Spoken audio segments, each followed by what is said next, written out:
क्या मैं एक तरीका बताऊं कि एग्जाम से डर न लगे। एक बार एक किसान था, समुद्र किनारे उसका खेत था। जब भी समुद्री तूफान आते थे तो बहुत नुकसान होता था। उसकी फसल खराब हो जाती, उसके खेत खलियान खराब हो जाते। उसके पास में कुछ मुर्गियां और कुछ बकरियां भी थी, उनकी भी मृत्यु हो जाती। गायों का जो चारा था, भैंसों के लिए जो चारा रखता था, वो गीला हो जाता, वो खराब हो जाता। कोई भी नौकर उसके यहां नौकरी नहीं करना चाहता था। उसने बहुत लोगों के इंटरव्यू लिए। फाइनली उसको एक आदमी आया जिसने इच्छा प्रकट करी कि मैं आपके खेत में नौकरी करने को तैयार हूं। किसान ने पूछा कि बताओ तुम क्या क्या कर सकते हो। तो नौकर ने कहा कि मैं तूफान आने से पहले और तूफान आने के बाद शांति से सो सकता हूं।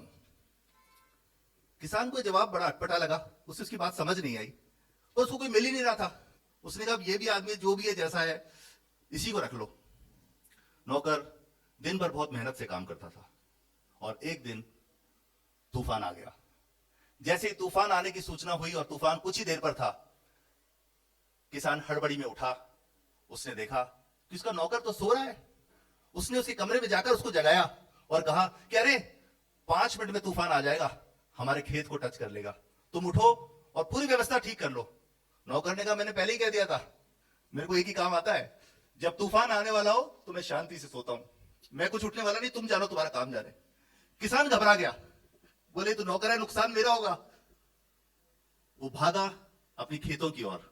उसने देखा सारी गायें, भैंसे और बकरियां अंदर बाड़े में बंधी हुई थी। फिर वो मुर्गियों की ओर गया तो उसने देखा कि सारी मुर्गियां दड़बों में बंद थी। फिर उसने देखा चारा देखूं मैं कि चारा कैसा है। उसने देखा कि सारा चारा खेत खलियान में ढका हुआ था और उस पर बरसात गिरने की कोई संभावना नहीं थी। उसने कहा मैं चलो अपने घर की खिड़कियां संभाल लूं। वो छत तक जाकर आया, उसने देखा कि तूफान की तैयारी के लिए उसके घर के सारे खिड़की दरवाजे पहले से ही बंद थे। जब उसने इतनी तैयारी देखी, उसको समझ में आ गया कि तूफान के समय शांति से सोने का क्या अर्थ होता है। जो